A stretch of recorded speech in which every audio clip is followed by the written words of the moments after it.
2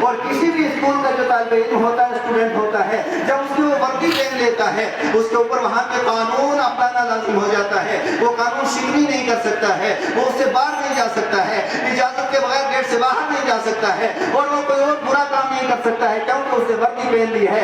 ارے عقیدہ ہے توحید اور رسالت کی وردی جب ہم نے پہن لی ہے, نظام صلاۃ و زکات و حج کی وردی جب ہم نے پہن لی ہے, اب ہمارے اوپر کچھ چیزیں لازم ہو گئی ہیں. وہ لازم کیا ہے؟ مصطفیٰ کریم علیہ السلام نے ارشاد فرمایا, مطلب یرحم صغیرنا ومن لم یعقر کبیرنا فلیس منا, کما قال علیہ السلام. پھر بڑے کا ادب بھی کرنا ہے, چھوٹے پہ شفقت بھی کرنی ہے, راستے کے حقوق کا خیال بھی رکھنا ہے, بڑوں کے ساتھ کس طریقے سے پیش آنا ہے اس کا خیال رکھنا ہے, چھوٹوں کے اوپر شفقت کا کیا معاملہ کرنا ہے اس سے پیش آنا ہے. پوری دنیا کے اندر کہاں ظلم و زیادتی ہوتی ہے, ایک مسلمان کے اوپر یہ بھی لازم ہے کہ وہ ظلم کو سہتا نہ رہے, کیونکہ ظلم کو اگر سہا جائے گا تو پھر یہ ظالم بہت زیادہ توانا ہو جائے گا, ظلم بڑھے گا. اسی لیے آقا کریم علیہ السلام نے ارشاد فرمایا, ظالم کی بھی مدد کرو, مظلوم کی بھی مدد کرو. اب صحابہ کرام نے عرض کیا, یا رسول اللہ, مظلوم کی مدد کرنا تو سمجھ میں آتا ہے, یہ ظالم کی مدد کیسے کی جائے؟ تو آقا نے ارشاد فرمایا کہ ظالم کا پنجہ مروڑو, اسے پکڑو, اس کا گلا دبوچو اور اسے ظلم سے روکو. جب اس کا ظلم سے وہ رکے گا تو یہ اس کی مدد کرنا ہوئی, ورنہ اگر وہ ظلم زیادہ کرے گا تو آخرکار اللہ تعالیٰ اسے اس دنیا کے اندر بھی ذلیل کرے گا, آخرت کے اندر بھی ذلیل کرے گا. میرے پیارے اسلامی بھائیوں, ہم نے دو چار باتیں جامع مسجد سے پورے پنچ کے سارے لوگوں کا حمایت لے کر کے میں یہ اعلان کرتا ہوں کہ ہمارا بھروسہ آئین ہند پر ہے. آئین ہند کے خلاف اگر کوئی مسلمان کرے اسے بھی سزا ملنی چاہیے, غیر مسلم کرے اسے بھی سزا ملنی چاہیے. آئین سے باہر تر کوئی نہیں ہے, آئین کے مطابق. لیکن یاد رکھیے, کوئی پارٹی آئین نہیں ہے, کسی پارٹی کا نام آئین آدمی رکھتے وہ نہیں ہے, اور کسی شخصیت کا نام آئین رکھتے وہ نہیں. جو آئین لکھا ہے اس کے مطابق سارا کچھ کیا جائے. اور اسی کے ساتھ ساتھ میں یہ بھی عرض کروں گا, وقف کیا ہے؟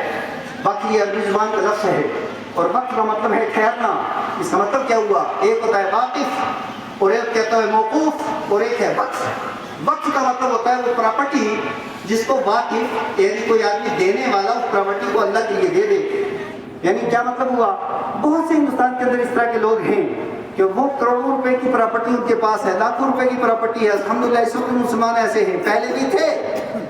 اب وہ کیا کرتے ہیں کہ ان کو اولاد نہیں ہوتی تو وہ چاہتے ہیں کہ میری یہ ساری کی ساری پراپرٹی فلاں مسجد کے نام, میری یہ ساری پراپرٹی فلاں قبرستان کے نام, میری یہ پراپرٹی فلاں خانقاہ کے نام, میری یہ پراپرٹی فلاں مدرسے کا نام. اس کو وقف کہا جاتا ہے.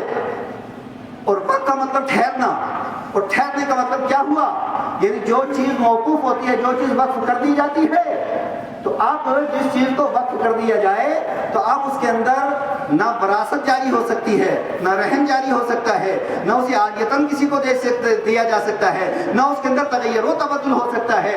جیسے مسجد کے لیے ایک جگہ اگر وقف کر دی, وہاں اگر کوئی چاہے قبرستان بنا لے, نہیں بنایا جا سکتا. قبرستان کے لیے ایک جگہ وقف ہو گئی, وہاں کوئی چاہے میں مدرسہ بنا لوں, نہیں بنا سکتے. اور مدرسے کی جگہ اگر کوئی قبرستان بنانا چاہے, نہیں بنا سکتا. کیوں کہ واقف نے جس چیز کے لیے اسے وقف کیا ہے وہ اسی کے ساتھ رہے گی. تو میں پوچھنا چاہتا ہوں, ہمارے آبا و اجداد نے اتنی پراپرٹی وقف کی ہے, اب اس کے بعد جناب والا یہ سارے بل لے آئے کہ اب اس وقت کو جو ہے اس کے اندر تغیر و تبدل ہوگا, یہ ہوگا, وہ ہوگا. جب یہ پراپرٹی ہماری ہے, ہمارے آبا و اجداد نے وقف کی ہے, مسجدیں ہماری ہیں, مدرسے ہمارے ہیں, قبرستان ہمارے ہیں, عیدگاہیں ہماری ہیں, تو بتاؤ پھر اس کے اوپر قانون بھی ہمارا ہونا. مقدس سے پیار کیوں ہے؟ اس لیے کہ آقا کو معراج بیت المقدس سے ہوا ہے.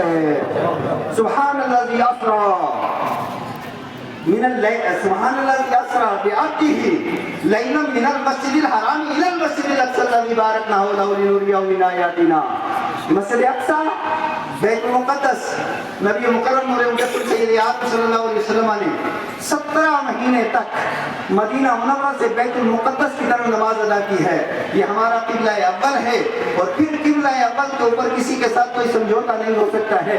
حضرت گرامی وقار, آج میں آپ سے پوچھنا چاہتا ہوں, آج بین الاقوامی سطح کے بڑے بڑے قانون بنے ہوئے ہیں. یہ قانون کیا ہے؟ یہ وائلڈ لائف ہے. کیا مطلب ہوا کہ کسی ریچھ کو آپ مار نہیں سکتے, کسی گینڈے کو آپ مار نہیں سکتے, ہاتھی کو آپ مار نہیں سکتے ہیں. اور پھر اس کے بعد کتنی اس طرح کی بڑی بڑی عالمی تنظیمیں بنی ہیں کہ ایک ریچھ کو مار دو گے. اب ریچھ کا کام کیا ہے؟ لوگوں کے گلے رکھنا. ریچھ کا کام کیا ہے؟ لوگوں کا آ کے استقبال کرنا. ریچھ کا کیا کام ہے؟ لوگوں کے راستے میں آ کر کے خون کو نچھاور کرنا. ریچھ کا کام کیا ہے؟ آ کر کے معاشرے و سماج کا کام کرنا. ریچھ کے لیے قانون ہے اور نیشنل اور انٹرنیشنل سطح پہ مسلمانوں کے لیے کوئی قانون نہیں.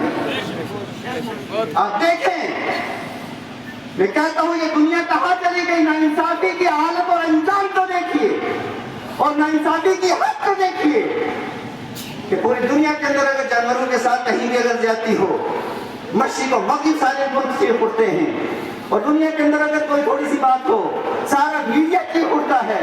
لیکن غزہ کا خون انہیں نظر نہیں آتا، وہاں کی بلڈنگیں برباد ہوتی ہوئی نظر نہیں آتی، وہاں کے اسکول مسمار ہوتے نظر نہیں آتے، وہاں کے بچوں کی چیخو پکار نظر نہیں آتی، وہاں کی عورتوں کی چیخو پکار نظر نہیں آتی ہے، وہاں پہ پانی بند ہوا ان لوگوں کا نظر نہیں آتا. یہ بین الاقوامی سطح کے جو لوگ ہیں، یہ جو بڑی بڑی NGOs ہیں، یہ جو بڑی بڑی تنظیمیں ہیں، یہ جو بڑی پوری دنیا کے نمبردار بنے ہوئے ہیں، میں کہتا ہوں ان کی آنکھوں کے اندر سوئیاں کس نے گھسا دی ہیں اور کس نے ان کی آنکھوں کو پھوڑ دیا ہے. ان کو اتنا بڑا ظلم نظر نہیں آتا. لیکن یاد رکھیے، ظلم آتا ہے جاتا ہے.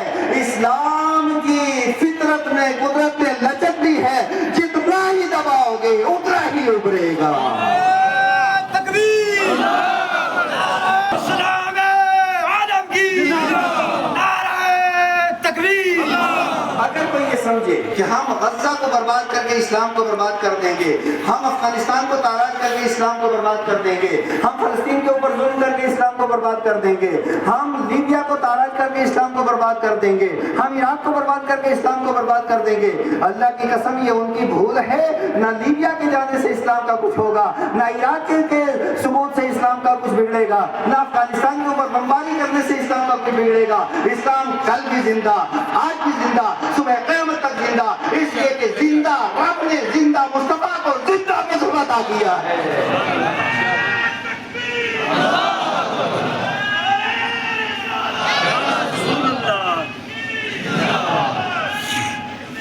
اور اگلی بات، دو تین باتیں میں اور بھی آپ سے عرض کروں گا.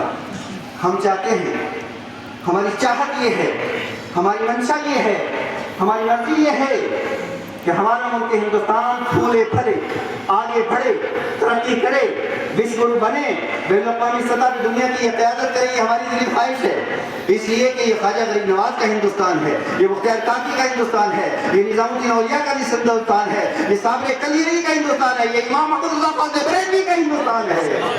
ہم تو چاہیں گے کہ ملک آگے بڑھے، ترقی کرے. لیکن یاد رکھیے، ایک گھر کے اندر اگر 5 آدمی ہوں، ایک باپ ہو، ماں ہو، ایک بیٹی ہو، 2 بیٹے ہوں، 5 آدمی ہوں، اور 5 آپس میں لڑتے رہیں، کیا وہ گھر کی ترقی ہو سکتی ہے؟ اگر 10 آدمی ہو، 10 کے 10 لڑتے رہیں، آپس میں ترقی ہو سکتی ہے؟ تو میں کہتا ہوں ترقی کس گھر کی ہوگی؟ ترقی اس گھر کی ہوگی کہ ماں باپ کے درمیان بھی اتفاق ہو، اور بہن بھائی کے درمیان بھی اتفاق ہو، بھائی بھائی کے درمیان بھی اتفاق ہو. جب یہ 5 متحد ہوں گے وہ گھر ترقی کرے گا، اور 5 منتشر ہوں گے وہ گھر برباد ہوگا، تباہ ہوگا. تو ہم یہی تو انہیں سمجھانا چاہتے ہیں، خدا کا واسطہ یہ آپ مسلمانوں کو چونٹی مت سمجھو. یہ مسلمان چونٹی بھی نہیں ہے، یہ مسلمان کوئی معمولی سی چیز بھی نہیں ہے، اور یہ مسلمان اتنی کم تعداد بھی نہیں ہے. یہ 25 سے 30 کروڑ مسلمان ہندوستان کی دھرتی پہ ہے. نہ تم انہیں سب کو مار سکتے ہو، نہ ختم کر سکتے ہو، نہ تباہ کر سکتے ہو، نہ برباد کر سکتے ہو، نہ سمندر میں ڈال سکتے ہو، نہ انہیں جلا سکتے ہو، نہ کچھ کر سکتے ہو. اور یہ ایک ایسی تلخ حقیقت ہے جسے آپ کو اپنے گلے سے اتارنا ہی پڑے گا. تو جب انہیں تباہ و برباد نہیں کر سکتے تو پھر یہ نفرت کا بازار گرم کر کے، اور یہ پھر نفرتوں کی سیل کر کے، یہ نفرتوں کی تجارت کر کے ہر جگہ کو خاک و خون کے اندر کیوں تڑپانا چاہتے ہیں؟ آج ان کو بہت زیادہ تکلیف ہو جاتی ہے کہ سنبھل کے اندر انہوں نے ایک قانون لگا دیا کہ لوگ گھروں کی چھتوں کے اوپر گھر اپنا، مکان اپنا، چھت اپنی، اور چھت کے اوپر بھی نماز نہیں پڑھ سکتے. اس سے بڑا کوئی ظلم ہو سکتا ہے؟ اس سے بڑی کوئی زیادتی ہو سکتی ہے؟ اور وہ بھی آزاد ہندوستان میں، وہ بھی جمہوریت کے اندر، دنیا کی سب سے بڑی جمہوریت جسے کہا جاتا ہے اس کے اندر ایسے قاعدے قانون چلیں گے تو پھر بتائیے کہ ہندوستان کی ترقی کیسے ہوگی، ہندوستان کی عظمت رفتہ کیسے بحال ہوگی، ہمارا ملک آگے کیسے بڑھے گا۔ میرے پیارے اسلامی بھائیوں، اور پھر بہت سے لوگوں کو تکلیف ہو جاتی ہے کہ روڈ کے اوپر نماز نہیں ہوگی، سڑک کے اوپر نماز نہیں ہوگی، ہماری نماز کو 4-5 منٹ لگتے ہیں، زیادہ سے زیادہ 10-15 منٹ لگتے ہیں، 20 منٹ سے زیادہ کسی نماز کو نہیں لگتے ہیں، 20 منٹ کے اندر ساری نماز ادا کر دی جاتی ہے۔ اس کے باوجود بڑی تکلیف ہو رہی ہے کہ سڑکوں کے اوپر نماز نہیں ہونی چاہیے۔ تو میں نہایت ادب کے ساتھ یہ کہنا چاہتا ہوں، اس کے اوپر بھی تو ذرا غور کریں۔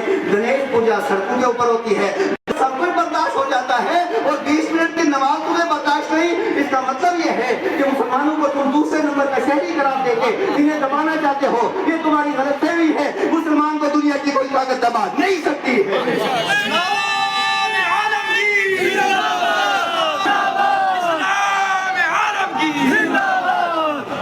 اور ایک بات میں بالکل ڈنکے کی چوٹ پہ کہوں گا، دیکھیے الحمدللہ ہم مسلمان ہیں، اسلام ہمارا مذہب ہے۔ قرآن جب تک صاف چیزیں نہیں ہوگی، ایسی نماز نہیں ہوگی، باہر عیدگاہ کی طرف اور ہماری مسجد کی طرف جتنے لوگ ہیں ان سے گزارش ہے سارے حضرات کھڑے ہو جائیں اور سفر شروع کریں اور نماز عید کا طریقہ اپنے حضرات سماعت فرما لیں۔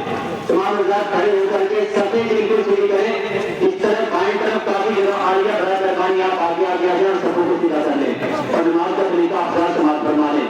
سب سے پہلے آپ نے نیت کرنی ہے، نیت کی میں دور کر نماز عید الفطر واجب نماز کے ظاہر تکبیروں کے پڑھنا، خاص طور پر اللہ تعالیٰ نے دوسرے تمام صاحب کے مولانا کا مشہور کی طرف اللہ اوپر کہہ کے ہاتھ باندھ کے آپ نے ثنا پڑھنی ہے، اور ثنا کے بعد پھر جو ہے 3 ظاہر تکبیریں کہنی ہے، 2 تکبیروں میں ہاتھ چھوڑ دینا اور کسی تکبیر کے اندر ہاتھ باندھنا ہے، اور اس کے بعد امام صاحب قرات کریں گے۔ قرات کے بعد کہنی ہے، تینوں تکبیروں کے اندر ہاتھ اٹھا کر کے ہاتھ چھوڑ دینے ہیں، اور چوتھی تکبیر کے اندر بغیر ہاتھ اٹھائے ہوا حضرات نے رکوع میں جانا ہے، اور اس طریقے سے نماز مکمل ہوگی۔ اور نماز کے بعد جو خطبہ سننا ہے وہ واجب ہے، تو خطبہ آپ نے بالکل خاموشی کے ساتھ سننا ہے، اس کے بعد دعا ہوگی، آپ حضرات تشریف لے جائیں گے۔ نماز کے بعد میں گزارش کروں گا جامعہ ملت الاسلام کے لیے اور جامعہ نوازوں کے لیے اپنی زکات نکالنے کی رسید میراث کے اندر موجود ہے، آپ رسید کٹوا کر کے ضرور تشریف لے جائیں۔ تمام حضرات کھڑے ہو جائیں، سب سے نکالیں، اور پیچھے جو بھائی ہمارے مقدم بھی رہیں گے، گیٹ پر بھی رہیں، پار بھی رہیں، تاکہ آرام اور سکون کے ساتھ نماز ادا کی جا سکے۔ اور تمام حضرات کھڑے ہو جائیں، کھڑے ہو کر کے سفید سے نکالیں کیونکہ آپ نماز پڑھیں۔ اللہ اکبر،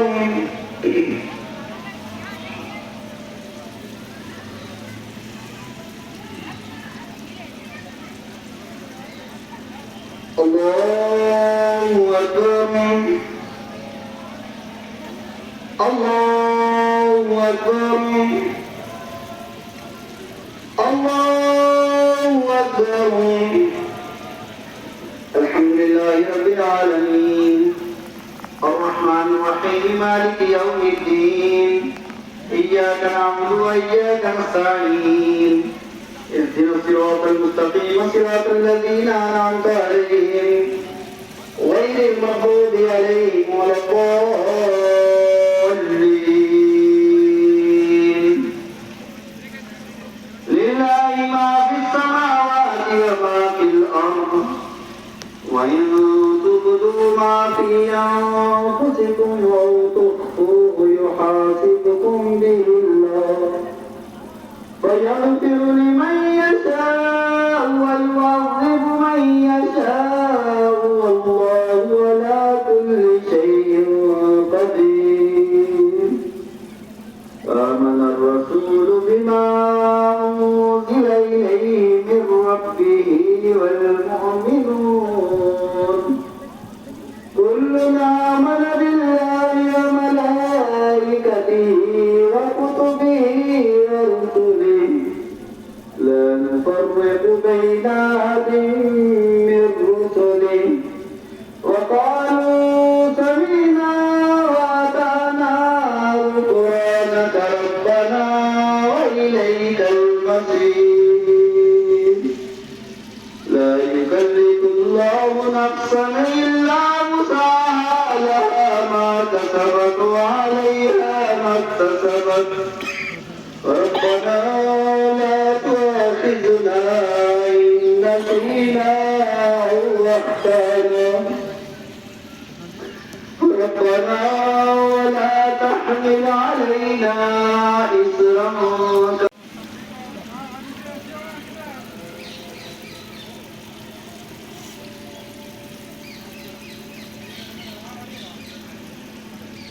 سمع الله لمن حمده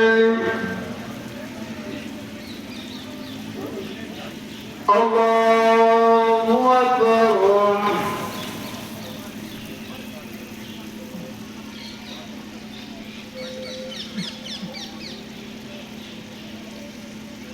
الله أكبر الله أكبر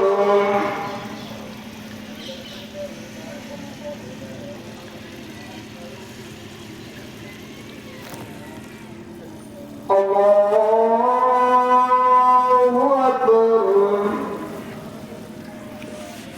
الحمد لله رب العالمين الرحمن الرحيم مالك يوم الدين إياك نعبد وإياك نستعين اهدنا الصراط المستقيم صراط الذين أنعمت عليهم غير المغضوب عليهم ولا الضالين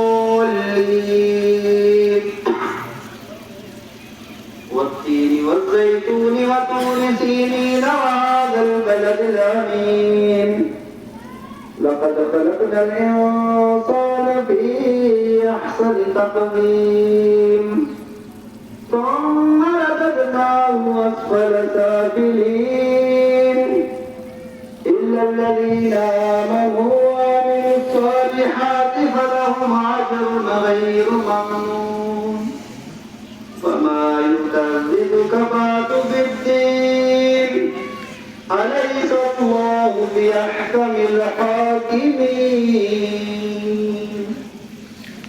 الله أكبر الله أكبر الله أكبر الله أكبر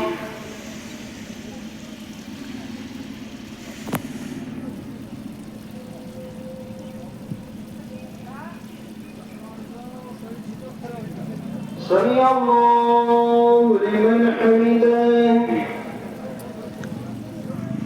الله أكبر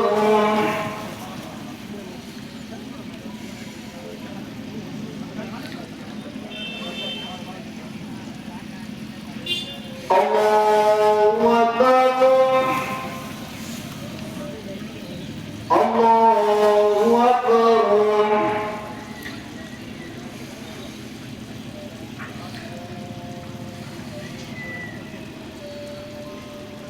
الله أكبر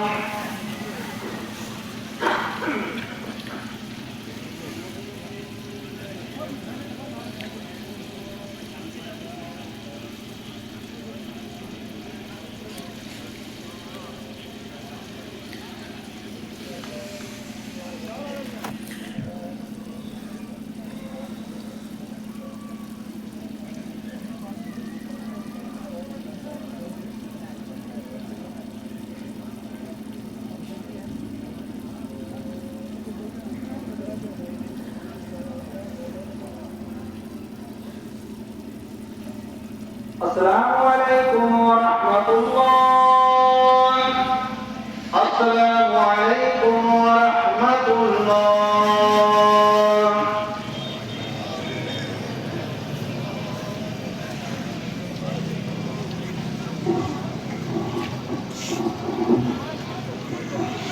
اللهم صل لا إله إلا الله الله أكبر ولله الحمد الله أكبر لا إله إلا الله الله أكبر ولله الحمد خير من كل ذلك كما حمد الأشهر في كتابه المكنون الله أكبر لا إله إلا الله الله أكبر آج 1446 ہجری کا ماہ رمضان گزر چکا اور آج عید کا دن تھا. پورے عالم اسلام کے اندر بڑی خوشی منائی گئی. بر صغیر پورے کے اندر آج جو ہے وہ عید کا دن تھا اور الحمدللہ یہاں ہماری جو مرکزی عیدگاہ ہے، مرکزی عیدگاہ کی ایک اپنی تاریخی حیثیت ہے. یہاں پہ ہزاروں لوگ جو ہیں شہر کے اور دیوت و نواح کے یہاں پہ تشریف لاتے ہیں. بہت بڑا مجمع تھا، ہزاروں لوگ یہاں پہ موجود تھے. نہایت پرسکون طریقے سے الحمدللہ عید کی نماز ہوئی ہے.